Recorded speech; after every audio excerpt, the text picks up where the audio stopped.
Welcome, everyone. Thanks for making time to review the CEO address that we presented recently at our Chicago member meeting in June 2022. You'll recall this is the first time that we met in person after a hiatus since 2019. And it was a unique experience to get together, not only because, of course, we hadn't been able to do that for some years, but also we had a co-located event with WBA. And so this address was given in front of an audience of both WBA members and Wi-Fi Alliance members. Among the WBA attendees were a number of business people and, of course, an operator community that we normally don't get to address. So many of the messages you'll hear today are going to be specifically tailored to resonate to folks who are joining us from the operator community and the business community in WBA. So let's go through it. As a reminder, the Wi-Fi Alliance vision is to connect everyone and everything everywhere. And we've been doing that now for more than 20 years with guiding principles of collaboration, innovation, and growth. And to put Wi-Fi in context for the audience, we talked about the numbers for Wi-Fi in 2022. There's just some very few numbers that give you the broad strokes in a clear sense for where Wi-Fi is already this year. This year we'll ship over 4 billion new Wi-Fi devices into the world. More than half of those devices are going to be Wi-Fi 6. So we'll spend a little bit of time talking about Wi-Fi 6 specifically throughout this presentation. And then those devices, those 4.4 billion new Wi-Fi devices are going to join an installed base of about 18 billion devices in 2022. And all of this gives you a sense that Wi-Fi is not only popular, but essential in connectivity today around the world, with more Wi-Fi devices than people and televisions and cars, and all those put together. And lastly, the number that puts this into context also is the economic contribution that Wi-Fi brings to the world every year. And in 2022, that number will be $3.5 trillion US. That number is going to grow, by the way, to $5 trillion US in 2025. So we wanted to also put Wi-Fi in context for the operator community.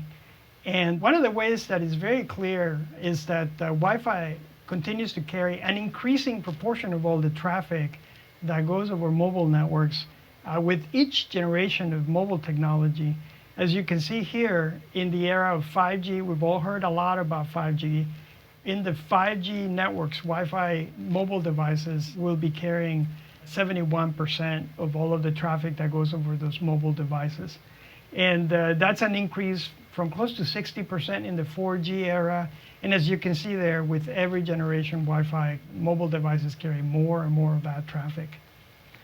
Also, that is just sort of a microcosm of the broader trend of Wi-Fi carrying an increasing proportion of all of the world's data traffic. So you can see here the proportion of global traffic by local access technology. And in 2022, Wi-Fi carries north of half of all. And you see there how that compares to cellular and wired. So how is Wi-Fi able to do this? Well, probably there's a couple of things that are fundamental to Wi-Fi being able to continue to carry more and more of the global data traffic, even as that data traffic continues to grow year over year. One of the ways that we do that is with more innovation. And the latest version of Wi-Fi, Wi-Fi 6, is the epitome of what our industry has been doing for 20 years. You see here, this is just a depiction of the Wi-Fi 6 generation. And you see there just the amazing growth curve that we're on. Already we are shipping billions of devices, and the market still continues to grow at a very accelerated rate. You see there the slope of the curve is still very much up and to the right. And this, of course, came about a couple of years ago, but even this year we launched a recent update called Wi-Fi 6 Release 2 that continues to bring additional mechanisms such as better QoS management for Wi-Fi networks. And that continues to make Wi-Fi more efficient, Wi-Fi be able to handle more traffic and more density in these overlapping Wi-Fi networks that exist all over the world. Another trend that's significant here is you see the emergence of Wi-Fi 6E. And when you consider both Wi-Fi 6 and Wi-Fi 6E, you can understand that this growth trend is clear because already in 2022, 83% of companies report that they deployed or plan to deploy Wi-Fi 6 or Wi-Fi 6E. And also from the graph, it's clear that starting around 2023, Wi-Fi 6E becomes a significant growth driver, even as Wi-Fi 6 starts to plateau out. And of course, since we're talking about innovation, then just beyond that is the next version of Wi-Fi, which is Wi-Fi 7, that our community is already hard at work to bring about. But focusing again on Wi-Fi 6 and the innovation that that represents, we have a couple of members quoted here that puts in context where Wi-Fi 6 and Wi-Fi 6E are today. You see here from Qualcomm that they estimate more than 40% of the total platform shipments in 2022 are Wi-Fi 6 and Wi-Fi 6E devices.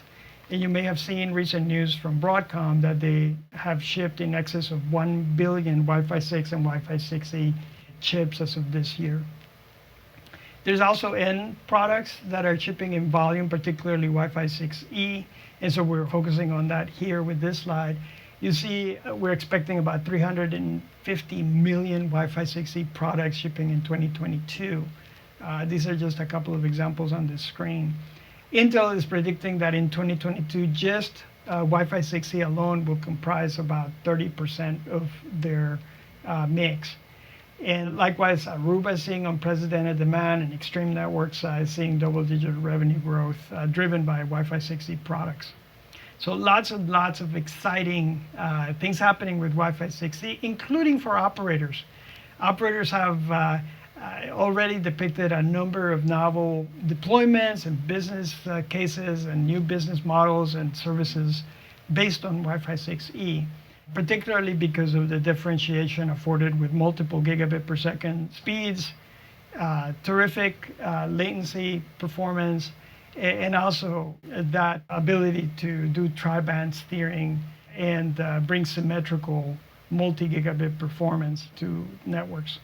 You can read a lot about these progress areas on Wi-Fi 6 on this Insight newsletter that we issue about every quarter, and it's linked at the bottom of the screen there. Obviously, we're excited about Wi-Fi 6E. I mentioned that it will be a growth driver for our industry starting around 2023. And this relies, of course, it depends on access to 6 gigahertz. And so for that reason, we are tracking the progress that we're making on the regulatory front to harmonize access around the world. Here you can see the various stages of considering all the way to implementing rules that allow access. This is where we were back in 2020, April 2020, with the US making the first advancement toward allowing Wi-Fi operations in the 6 gigahertz band. This is 1 year later what it looked like a lot of the world was either considering or had allowed access to some portion of the band, in some cases the full 12 megahertz. And then this is where we are in June 2022. So a lot of the world is paying attention and moving toward offering access to that spectrum. And of course, the countries that allow most of that spectrum, the 12 megahertz of spectrum in the 6 gigahertz band, will benefit the most from a lot of these capabilities and a lot of the innovation and advancements that will come from products that support 6 gigahertz operation. That is really part of the whole canvas of opportunities that exist for our industry. We talked throughout the week in Chicago about core advances, for example, with new versions of Wi-Fi and security, and novel applications such as locationing, positioning, proximity, and a newly available spectrum, as I just mentioned, around 6 gigahertz. And obviously, there's many frontiers. For this presentation, I will be talking about a couple of those next. But we wanted to just make sure that we underscore that our ecosystem is strong in pursuing many of these opportunities, and that together we expect that over the next 10 years, Wi-Fi demand is going to grow from 6 to 10 times what it is today. So obviously, there's a lot going on to make sure that we capitalize on that opportunity and that indeed we allow this to come about. In Wi-Fi Alliance, more specifically, we talked about many of the initiatives that we're focused on in 2022, including, of course, advocacy around making 6 gigahertz spectrum available around the world, and also enabling full power operation with automated frequency coordination. We also have initiatives around quality Wi-Fi, such as Easy Mesh, to ensure a strong footprint of Wi-Fi service around the entire home. Quality of service, data elements, which many operators find particularly useful in managing and monitoring Wi-Fi networks. And then Wi-Fi 7, of course, which is no less than the next version of Wi-Fi. And mobility around Passpoint and open roaming, our collaboration with the Wireless Broadband Alliance, and also Wi-Fi optimized connectivity.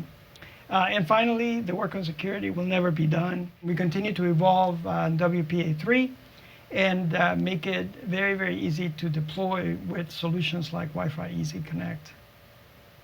So with all of that, we thought that we would come back to underscore some of the very exciting innovation that's happening to enable the Wi-Fi near future, I would say. So in Chicago, we heard from companies who spoke specifically about what they are doing around the metaverse, virtual reality, mixed reality, augmented reality. And obviously, this is a very exciting opportunity for our industry.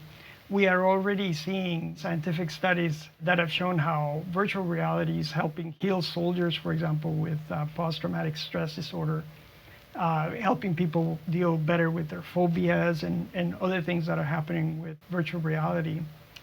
And there have been a number of reports about Wi-Fi enabled XR products from the likes of Apple, Samsung, Meta, Google, Amazon, and others.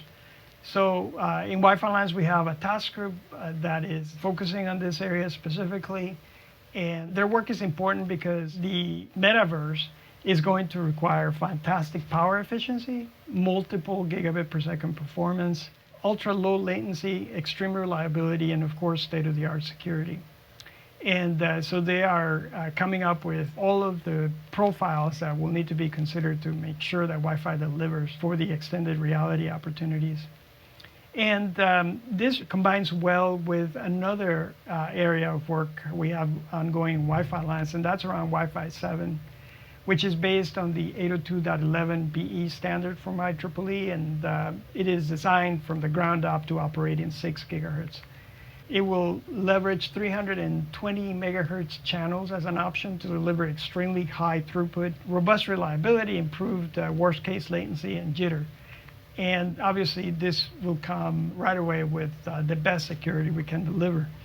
And our certification program is in development. We're in the process now of getting prepared to start our testing in earnest at our R&D lab. And once we have our certification for Wi-Fi 7, that will really be the milestone that will open up the market en masse. And so these are just a couple of the opportunities that we're working on.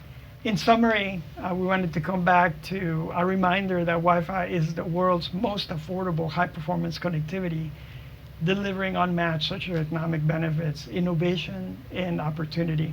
It really is the lingua franca of connectivity. Wi-Fi 6 includes Wi-Fi 6E, and these are fueling the market. It's today's version of Wi-Fi, and it's really the technology that is driving the growth of our industry in 2022. And future experiences such as the metaverse and others are going to depend and benefit tremendously on 6 gigahertz availability. And so these are areas where a lot of work happened and some progress was made in Chicago, for example, with automated frequency coordination documents and specifications that we advanced. But it was a great thing to get back together with our industry. It was great to have a co-located event with WBA. We'll be planning for more of that soon. It was great to see many of you in person. And here's hoping that we can count on you at one of our future member meetings. Thanks for your time reviewing this presentation, and we hope you are well and that we get to see you at a Wi-Fi Alliance event very soon. Thank you.